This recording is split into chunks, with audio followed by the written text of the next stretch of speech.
So you might be wondering, how does a studio start off from having 3 classes a week and build to having 5 classes a day, almost every day? And I'm wondering the same thing, but I'm not, because we have been working to get to this point, to get to this moment. And I think it's important for other founders or want to be founders. Maybe you want to start a business.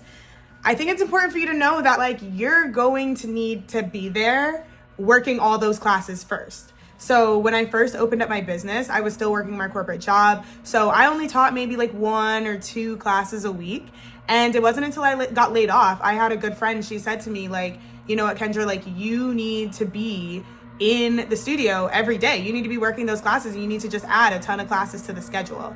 And so that's what I did. But yeah, so my really good friend, I really view her as an older sister.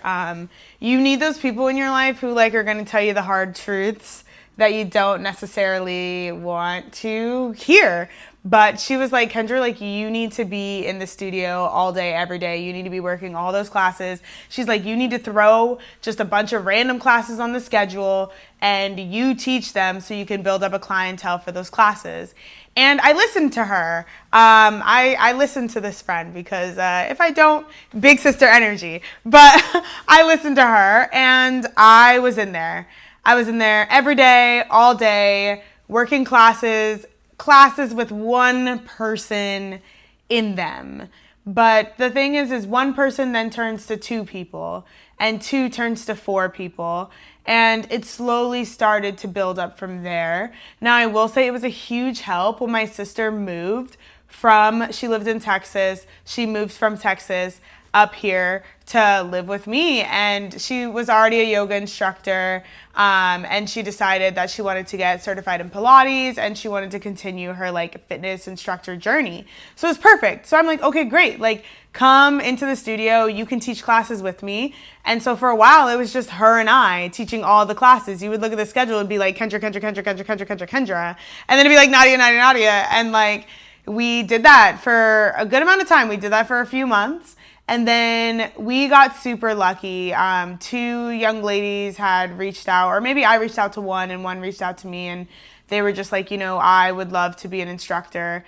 And so something that I also learned as a founder is good help is hard to find. It's hard to find, my friends. It's really crazy. It's hard to find. And not even just good help, because we have been it's been incredible from the start. We've had amazing people who come into the fold, but I will say I am an ex-corporate finance girly, and so my management style is a bit different. I'm very corporate. I'm a very, very direct person, and I think that in me learning how to be a better founder and CEO, I think that in that journey, we've lost some talent just in it just not aligning. It's just not aligning, whether it's on their end, my end, just being out of alignment. And I think that I've come really far in my journey to understand, and quick tip for anyone who wants to run a business. You don't know everything, and there are plenty of people who know more than you about certain things, so just outsource it to them. And so a good thing that I think I learned later on in the journey is that there are things I don't know, so might as well hire someone who is more passionate about it than I am. I can't own everything, and I can't be the spearhead and the leader for everything, because then certain things just fall through the wayside. So anyways, I learned that lesson. Super amazing. 2 young ladies were like, we want to join your team. And just something so important that I didn't really realize is when you're in the beginning stages, you don't need employees.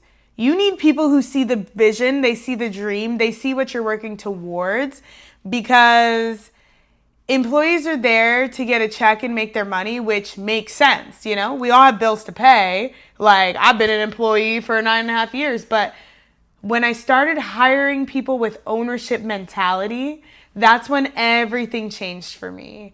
And so that's what we did. We hired these 2 young ladies, and it's been absolutely amazing.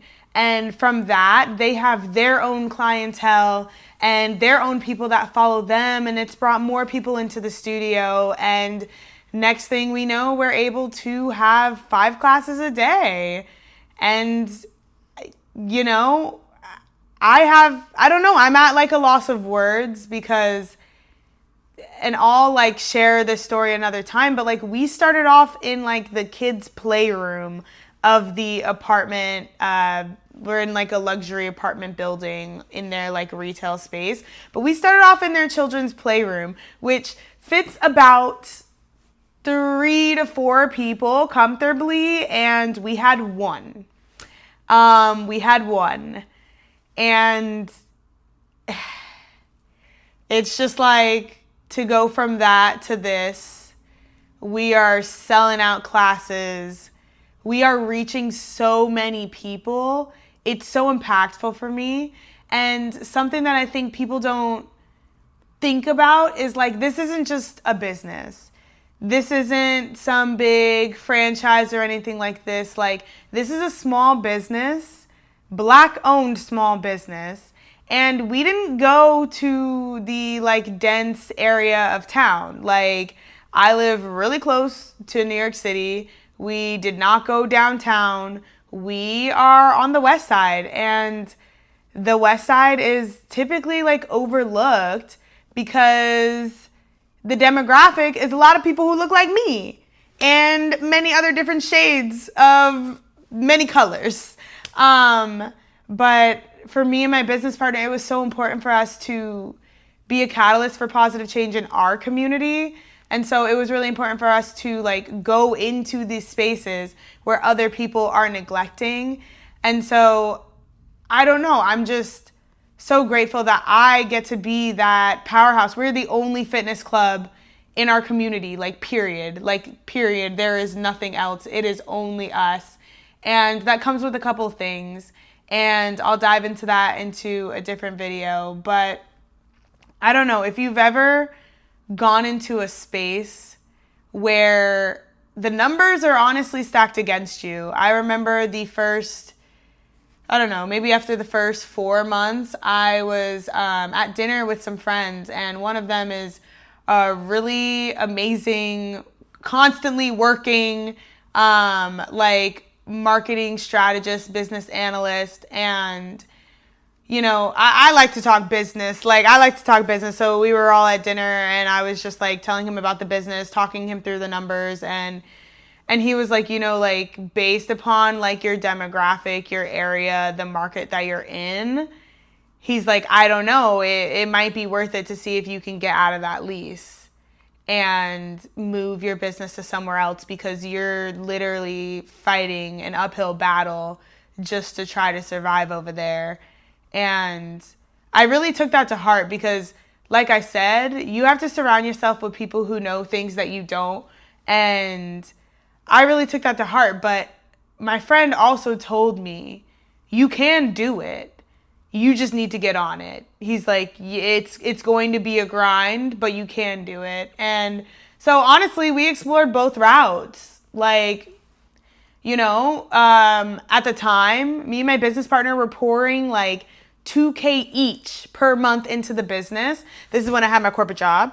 But I used to tell everyone, like, yeah, the studio is the most expensive hobby I have ever had. And I think it's crazy because 6 months being open, 6 months, that's when we became profitable. Now, don't get me wrong. It's still not, you know, doing all the things, but it covers itself. And I think that is just an amazing thing. That is a weight off of my chest. So truly, if you like, I don't know, if you enter spaces where other people choose to like turn around and not go in, like, let me know, put it in the comments, like, let's get a conversation going, because I don't know, there needs to be more support and more visibility for people who just choose to do the hard thing. You know, like some of us don't take the easy route in life. We choose to do the hard thing, and it really takes a village. It takes a community. Like I said, I have plenty of friends who are smarter than me, and I listen to them when they tell me things. But yeah, I will share more about the journey, more about the business, just as time goes on. So please like, subscribe, comment. This is the Fitpreneur Files. Thanks so much.